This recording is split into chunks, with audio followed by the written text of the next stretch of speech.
Okay, and again, welcome. My name is Catherine Persuti. I am the Director of Student Financial Aid here at the University of Hartford. I hope that I've had an opportunity to meet some of you at some of our fall open houses or some of our other admission events on campus. But if I haven't, I welcome you this evening, and I look forward to potentially welcoming you to campus for our Accepted Student Day in a few weeks, or potentially to visit our campus by taking a tour or something of the sort. So this evening's presentation is going to be tailored to students who have already completed a FAFSA, who have received a copy of their financial aid award letter, and are now looking for more information about the next steps through the financial aid process. Just a few housekeeping items before we begin. First and foremost, we are going to leave plenty of time at the end of the presentation to answer all of your questions. Thank you to those of you who have already submitted questions. We do have copies of those, and I will be going through some of them this evening. You may have also already heard from members of the financial aid staff at some point this week answering some of the questions that you've submitted. So I hope that you found that helpful. But again, we will definitely save time at the end of the presentation in order to answer all of the questions that you have. You will notice that you have two functions on your screen. You have a chat function, which many of you have already been using this evening, and you also have a Q&A function. At the time where I welcome you to ask us questions, please use the Q&A function. It allows us to keep all of your questions in one spot and allows us to very easily look at your questions and answer them. This evening, I do have two panelists with me. I have Cassandra Anderson. She is our Senior Assistant Director of Financial Aid. And I have Elizabeth Negron. She is our Senior Assistant Director of Scholarship Management. And so they'll be behind the scenes answering your questions when we get to that part of the presentation. I'm going to share a lot of information with you this evening. So I do, again, ask that you save your questions until that time so that we are able to focus on the presentation and make sure that we get all of the information to you that you will need as you go through the rest of the financial aid process. At this point, I am going to turn off my video just because I want to save some bandwidth as I go through the rest of the presentation. So just to start, a quick agenda, I am going to give you a brief overview of the financial aid process. For those of you who have joined some of my sessions in the past, the ones that we did this past fall and early in January, you may have already received an overview of financial aid, but I do want to start with a base point with you all. I am going to go over costs a lot this evening. So I am going to provide you with costs. I'm going to help you figure out how to determine what your costs are to attend the university. So I know that was a big question that lots of you had, so we will get into that a little bit. We will talk about ways to cover your bill. So if your financial aid hasn't covered everything in full, what can you do about that? I'm going to give you a brief overview of the billing process here at the university. And again, at the end, I am going to save some time for Q&A. So first and foremost, I'd like to introduce you to the financial aid team and the financial aid office at the University of Hartford. You will see on the screen now a picture of Bates House. Bates House is our undergraduate admission building on campus, as well as the financial aid office on campus. So that's where you can find us if you are on campus, if you're coming for a tour or something like that. We do share that building with our Office of Undergraduate Admission. We are on campus Monday through Friday, 8:30 a.m. to 4:30 p.m. Our contact information is also listed on the screen at this point. And we do have a live chat function. So if you go to the University of Hartford Financial Aid website, you will be able to chat live with one of the members of my team. So if you have any questions that we can answer quickly for you, that's a great way to get a hold of us. I do also want to let you know that a lot of the information that is financial aid related is very personal and very tailored to you. So if your family would like to meet one-on-one with one of the members of the financial aid team, please feel free to reach out to us and schedule an appointment. Our team is doing virtual appointments anytime Monday through Friday from 8:30 a.m. to 4:30 p.m. We do have some opportunities that you have been emailed about for some one-on-one nights coming up in April. So you can meet one-on-one with one of the members of the financial aid team at those. We will also be at the Accepted Students Day. And so I will ask Cassandra or Elizabeth to share the link to our Accepted Student Day. Financial aid will be there. We will be working with families one-on-one during that visit day as well. So if you are planning to come and you want to sit down with somebody, that's a great opportunity to do so. The financial aid team, or every student is assigned an assistant director of financial aid that will work one-on-one with the student through their 4 years at the University of Hartford. We do break down who the student is going to work with based on the school or college that they have been accepted to and will pursue their degree in. So you will see them listed on the screen. Again, we do have Cassandra here with us this evening. And again, all of their information is there. I do want to just mention that any member of the financial aid team can help you with your questions. This is just kind of a point of contact if you are comfortable having a point of contact that the student can work directly with regarding all things financial aid related. We do have Spanish speaking counselors available as well. So if you are interested in meeting with one of them, definitely reach out to our office. We can get you assigned to a Spanish speaking counselor. I do also want to mention that our office works very closely with our Center for Student Success.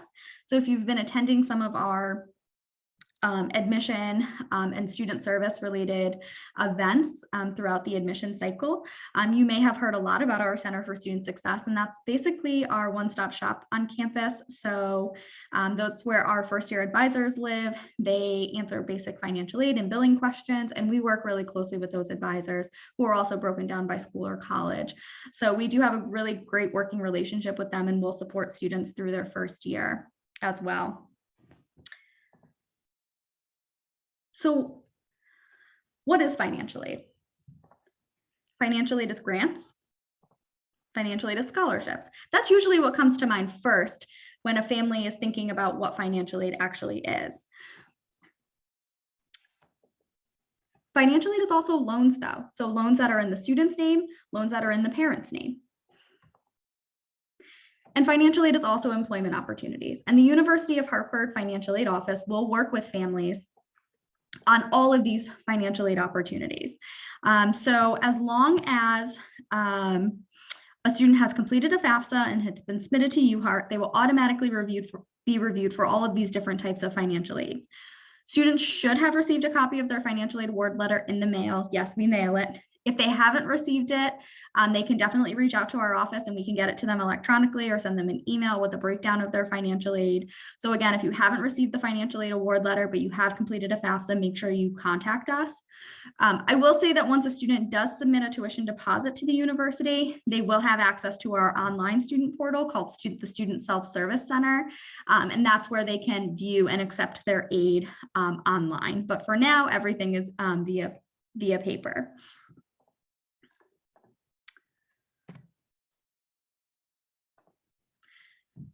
So just to move along a little bit in regards to different types of financial aid, again, for those of you who have attended my sessions in the past, some of this will be a little bit repetitive to you, but I do want to start with a baseline.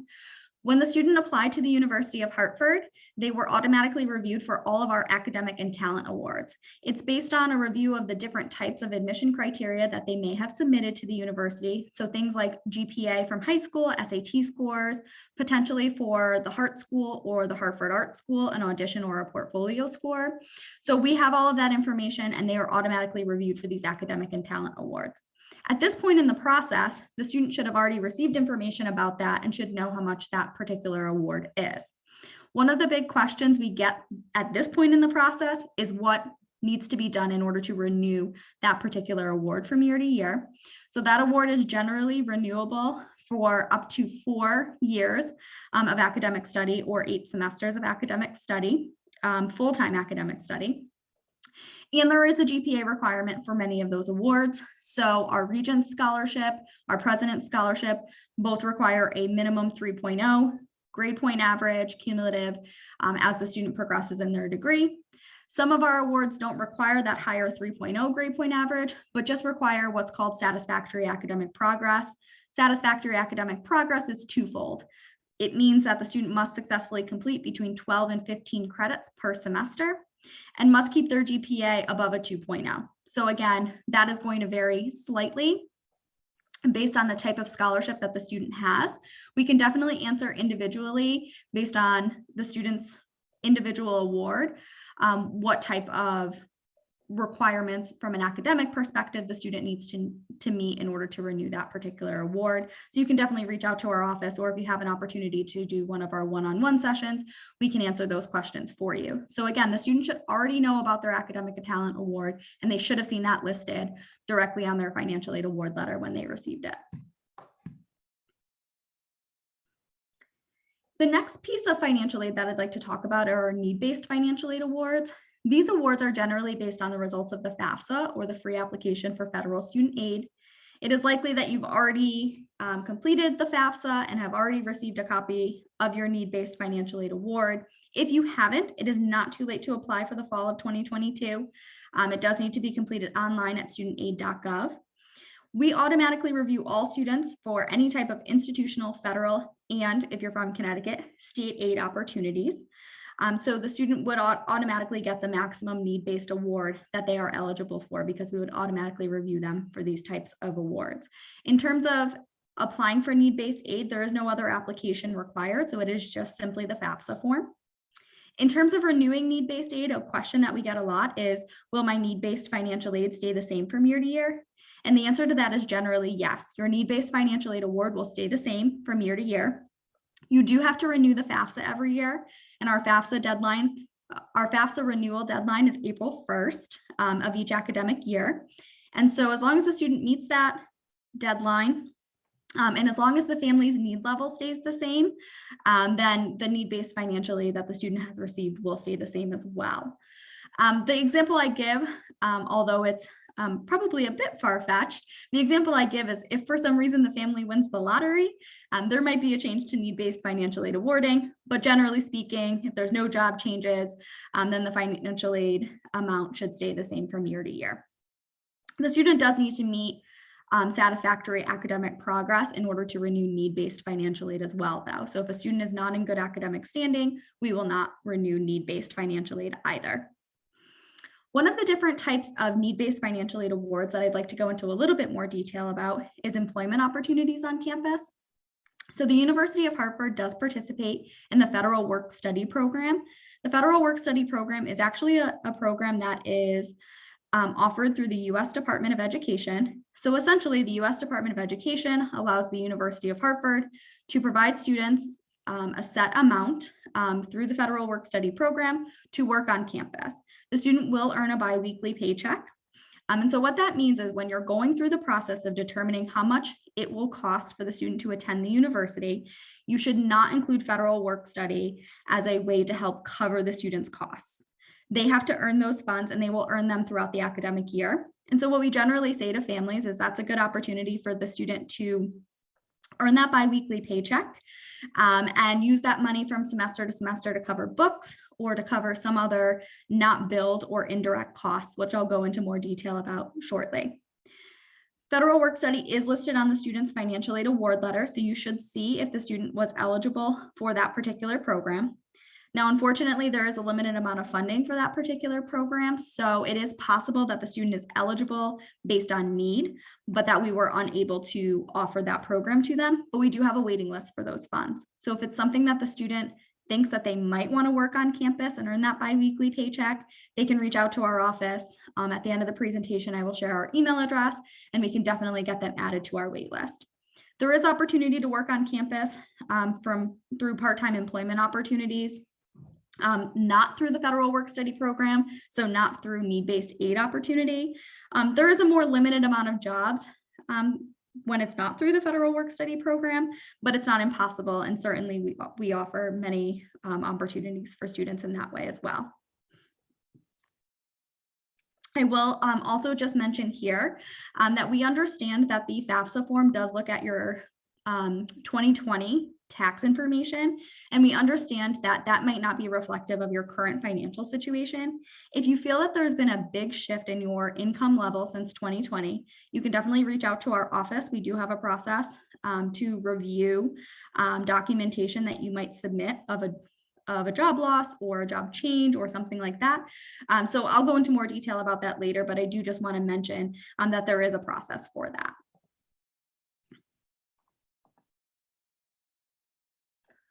One of the other need-based programs that a student is automatically reviewed for when they complete the FAFSA form is what we call our Federal Direct Loan Program. The Federal Direct Loan Program is a loan program offered through the U.S. Department of Education and is an opportunity for students to borrow on loans. They have to be repaid, of course, to help cover their educational expenses. These particular loans that are listed on the screen now are loans that are in the student's name. There is no credit check. There is no cosigner required for these loans. There are 2 documents that the student needs to complete. So they do need to do an entrance counseling and they do need to complete a loan agreement or a master promissory note. We will walk them through all of those steps after they've made a decision to attend the university. So that's not something to worry about at this point. Just know that those are things that will be coming down the road for the student. So again, 2 types of loans offered through the Federal Direct Loan Program, both in the student's name. The first is a need-based opportunity, which is the subsidized loan program. The subsidized loan program is a loan program that does not have interest while the student is in school. So principal and interest is principal payments are deferred while the student is in school, and interest is paid by the government while the student is in school. So again, interest-free for the student's 4 years. There are no payments that need to be made to that particular loan program. So it's not as if the student has to begin repayment on that loan. While they can, they don't have to. The other loan program that falls under this category is the unsubsidized loan program. Principal payments are deferred on this, meaning the student doesn't need to make payments. However, interest will accrue on this loan while the student is in school. So of course, we always suggest to students, if they can make small payments to the unsubsidized loan that they're borrowing on, it will help to keep their interest down by the time that they get to graduation. So it is a good opportunity. We also tell students, if you're working through the federal work study program and earning a small paycheck and you want to put $20 a month towards your loans, that's another really great opportunity to help with, repayment post-graduation. Repayment on both of these loans, again, does not begin until 6 months post-graduation or separation from the university. So you do not need to make payments. It is just an opportunity that you can make payments. Students are automatically reviewed for these 2 loan programs once they complete the FAFSA, and the amount that they receive on their financial aid award letter is the maximum amount available. So we always go ahead and put the maximum amount available to the student. We cannot increase the subsidized amount that's on your award letter. We cannot increase the unsubsidized amount that's on your award letter. So I think the key takeaway from this particular slide is subsidized means interest-free, unsubsidized means there is interest. So just moving on to talk a little bit about costs now that I've taken you through the need-based financial aid process, I want to give you some more information about what our costs look like. At the University of Hartford, we charge students full-time, we charge all students who are full-time a flat rate for their tuition. I will tell you right now that the next slide, I'm going to put up an actual copy of our cost of attendance. You can pull out your phone and take a quick picture of it. We can also email you a copy of it at a later date if you'd like it that way as well. But I just want to give you warning that if you want to take a quick snapshot of our cost of attendance, it will be on the next slide. So again, full-time tuition is charged at a flat rate. I will show you what that rate is on the next slide. And it does cover between 12 and 18 credits per semester. So students who are taking less than 12 credits have a different level of cost. Students who are taking over 18 credits will have a higher level of cost as well. There are mandatory fees that are charged to every student. You'll see a breakdown of those. You'll see a breakdown of those on the next slide as well. I will also mention there are some course specific fees. So students who are maybe taking labs, things like that, there might be some additional costs associated with those. You'd find out about those once you get a copy of your bill, and I'll tell you the timeline of when that's happening in a second. I will also mention just briefly, medical insurance is required for all of our students. So we will automatically post a charge for medical insurance. If you have medical insurance that does meet the criteria, you will need to waive out of it. We will send lots of information to the student about that, so don't worry about it. That's something that happens over the summer, but I do just want to make mention that that is something that the university does practice, and that's pretty standard across many different schools. So I'm going to move on now to actually give you a breakdown of our costs. This is a very busy slide, and I recognize that, so I'm going to take you through it. First and foremost, I have it broken down each box. One is an on-campus cost and one is an off-campus cost. I'm going to focus on the on-campus cost for right now. So you will see the on-campus cost is broken down into two separate categories, build costs and not build costs, or direct costs versus indirect costs. So the University of Hartford does publish a full cost of attendance that includes both the build and the not build. And that's really important because some of you have already received a copy of your college financing plan sheet. And that is a question I got a lot in the questions that were sent in before the presentation, which is why does it include all of these other costs? And those are what we call indirect costs. On-campus build costs include tuition fees, room and board. So that is what the university is charging to the student in order to attend the institution. Again, room and board because the student is living on campus. The fees is a total of all of the mandatory fees I listed on the slide before. And so that total for the year, so for 2 semesters, for the fall and the spring, is the highlighted 59,660 number. Listed just below that are our not billed costs or our indirect costs. These are the university's estimates of other educationally related expenses that a student might incur by attending the university. Now we know the students are going to have to buy books and supplies every semester, and that's our estimate of how much that is. Now I will say students get really savvy. There's a way to rent books, there's a way to get books used, there's a way to share books. Books are on reserve in the library, so there's lots of ways you can save money on books and supplies. Travel and transportation, again, that's our estimate. So if a student lives in Bloomfield, one town over from the University of Hartford, then of course their travel and transportation back and forth to campus is going to be very small. But if you're joining us from, let's say, California, and you're coming back and forth a couple of times a year, your costs might be a bit higher in terms of transportation. So again, these are just our estimates. These are not anything that we're billing to you. I'm going to move on to the off-campus costs. Again, off-campus costs being broken down between build and not build costs. Of course, in the build costs, there is no room and board charge if a student is not living on campus. So it is just tuition and fees, and that is that highlighted 44,931 number. We do have a different estimate for students who are living off campus and maybe having to cover things like if you're, the student has to pay to live at home or the student is living in an off-campus apartment, that sort of thing. We do include that as part of the indirect costs or the not billed costs. Now, when you're going through the process of trying to determine how much is it really going to cost to attend the university, the highlighted numbers on the screen are the numbers that my office will always use to help counsel your family. We will, of course, mention to you that the not billed costs exist and it's something that you need to consider, but the bottom line number is really that direct cost that's listed at the top and highlighted.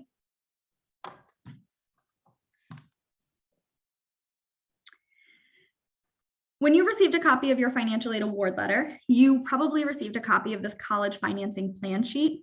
We are required by the state of Connecticut to send this to every Connecticut student, but we think it's actually a really useful tool to all of our students who are thinking about attending the university. So I'm going to walk you through some parts of it because it does some of what you need it to do in terms of determining how much your costs are going to be. First and foremost, the red arrow at the very top of the college financing plan sheet is pointing to what's called the expected family contribution. The expected family contribution is the number that comes through when you complete a FAFSA that lets my office know what your family's need level is.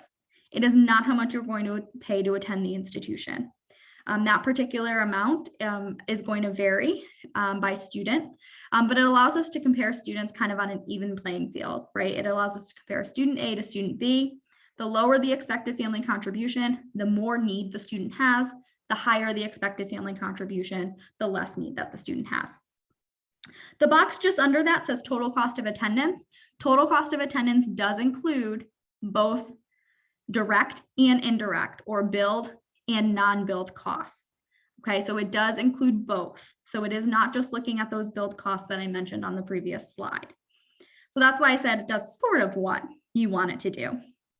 The next two boxes include your scholarships and grants. So your free money, money that does not need to be repaid repaid. It does not include the direct loans that I mentioned earlier. So it's basically the yellow circle is taking the estimated cost of attendance from the top box, subtracting out all the scholarships and grants, and telling you what your net costs to attend the institution are. And that is a great method in terms of determining a true all-in cost. But the better way to look at it is to take just the billed costs, so tuition, fees, room and board if the student is an on-campus student, or the number on the previous slide, subtracting out the grants and scholarships and using that as your net cost.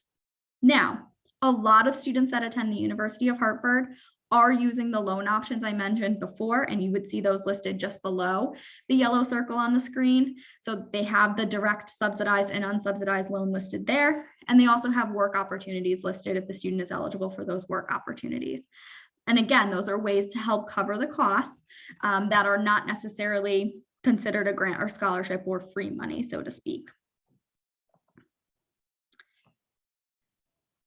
Now, in some cases, the amount that you've been awarded in financial aid, whether it be through the Academic and Talent Award or through need-based financial aid, isn't going to cover the full amount to attend the institution. That's where our office comes in. We're here to work with your family to determine what is the best method for your family to cover their costs. So if you want to meet one-on-one with us, we're happy to do that with you.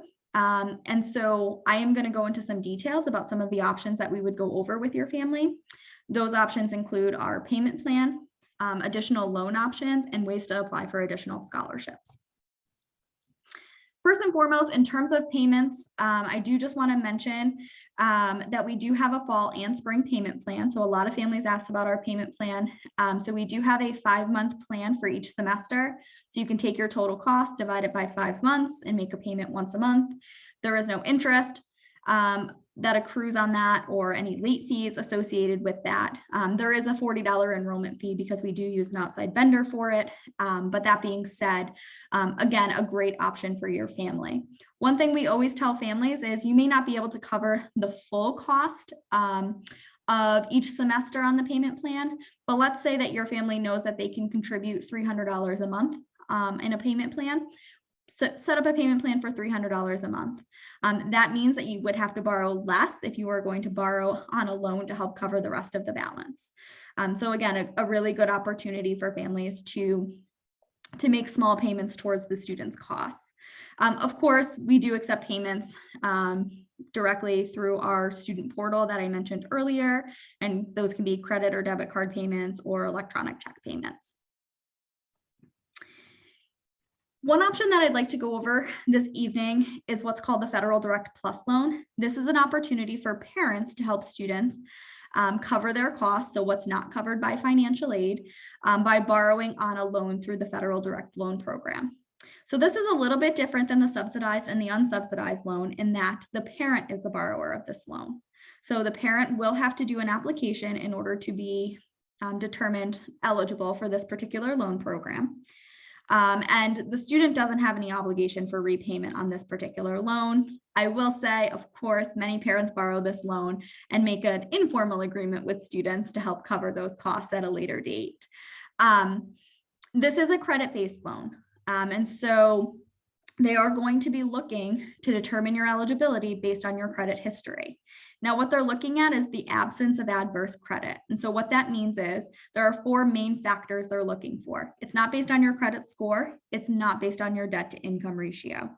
They're just looking to make sure you don't have any foreclosures, you don't have any bankruptcies, you don't have any accounts and collections more than 60 days past due, and you haven't previously defaulted on any federal student loans. If those things are missing from your credit history, the likelihood of you being approved for this particular loan program is actually good. Now, that being said, if you are denied for this particular loan program, you have a few options, and those are listed on the screen here. You can appeal the denial. We've had lots of families go through the denial or the appeal process. And because they had an account that was in collections last year, but has now been paid in full, they were denied. They provided documentation that they paid it in full, and the credit decision was overturned. Happens all the time. You can also, as a parent, use a creditworthy endorser or a creditworthy cosigner.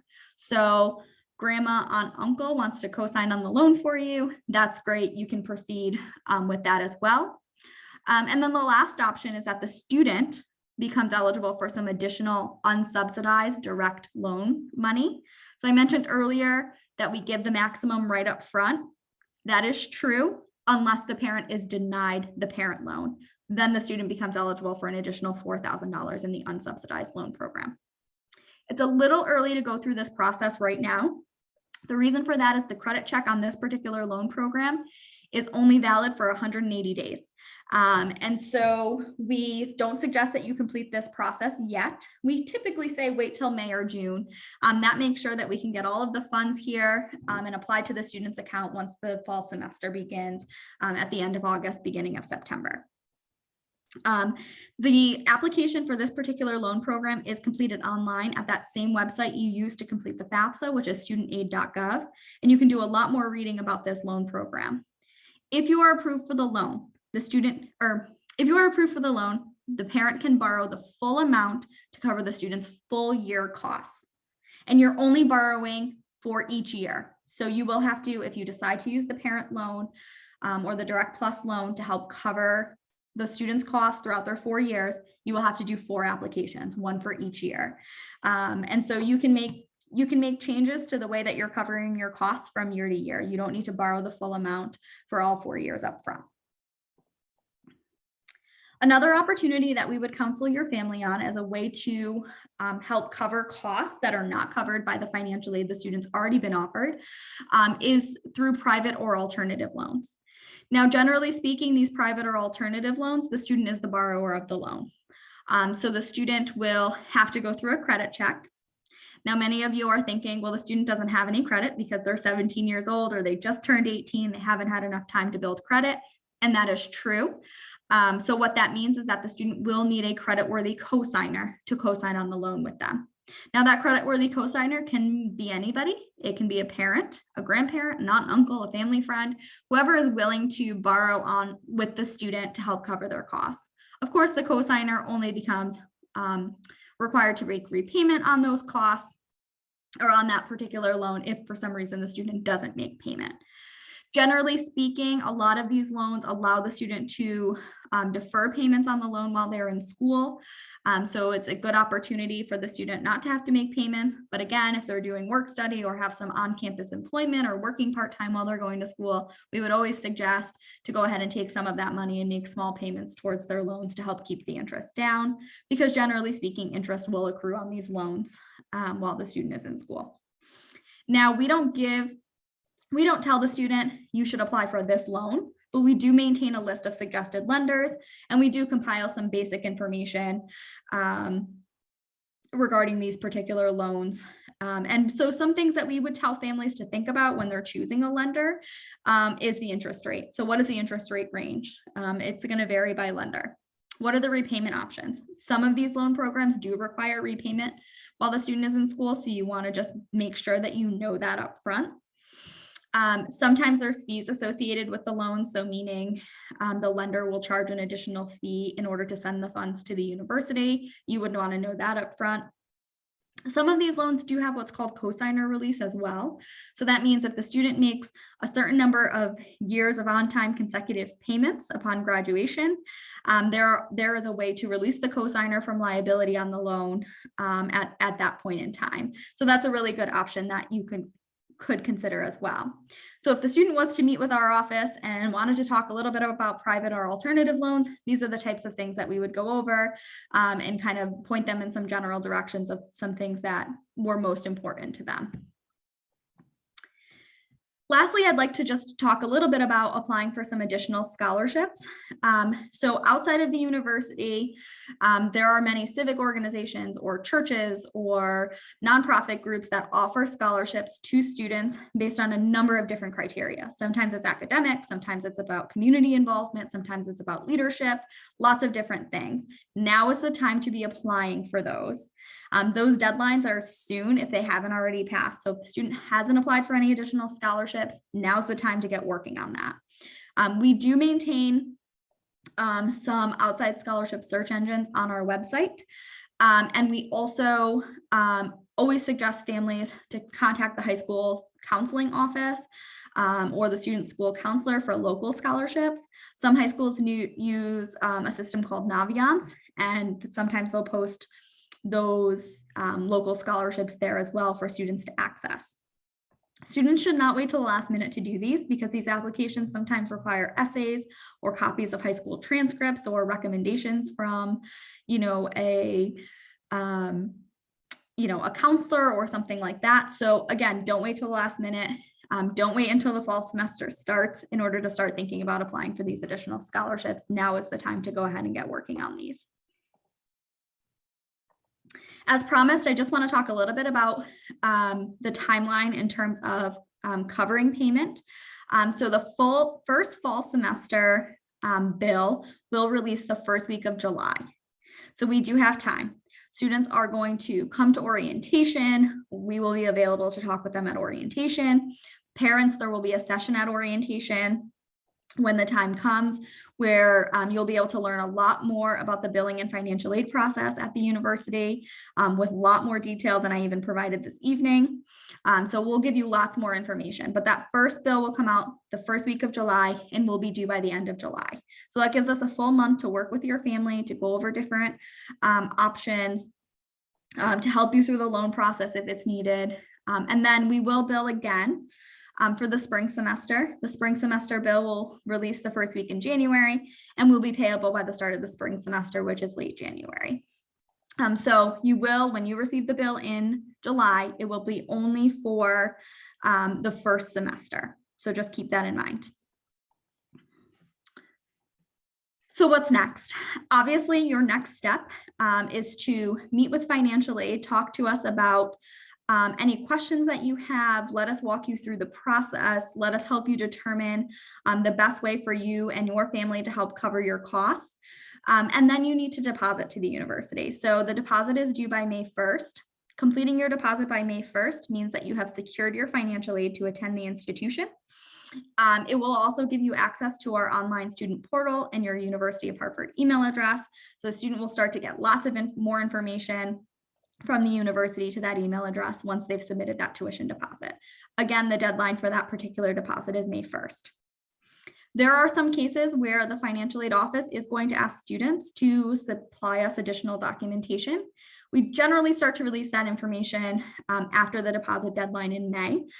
So we will send that information to the student's email and through the student portal. So just keep in mind, it's possible we may ask for some additional information. Academic progress is listed here. I did go into some detail about that earlier, so I won't spend too much more time on it, but just know that to renew any type of financial aid from year to year, the student does need to maintain a certain GPA and a certain level of credits in order to meet minimum academic standards. And just know that there are some scholarships that have that higher GPA threshold, as I mentioned before. So at this point in time, I would just like to kind of wrap up by saying, again, we're here to help you. We want to answer your questions. So find a time to meet with us virtually one-on-one. Come see us at Accepted Student Day. Our contact information is on the screen. You can email us, you can call us. We want to help you through this process. We want to make sure that we get all of your questions answered. At this point, I am going to go ahead and open up the Q&A section. I do see some questions have started to roll in.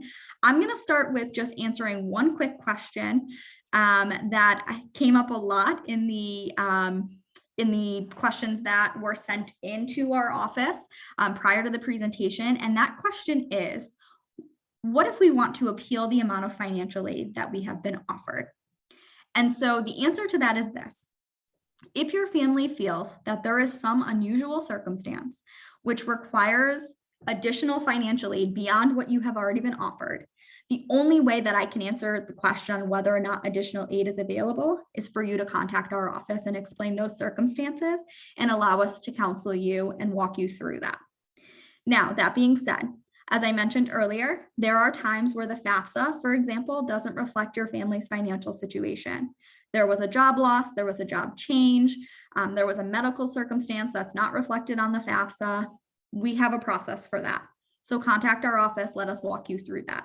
And again, every family's financial situation is different and everybody has a different threshold for what is an unusual circumstance. So the best I can tell you is reach out to our office and we'll be happy to talk with your family about that. At this point, I'm going to open it up to my panelists to go ahead and jump in with some additional Q&As that I see have come through this evening.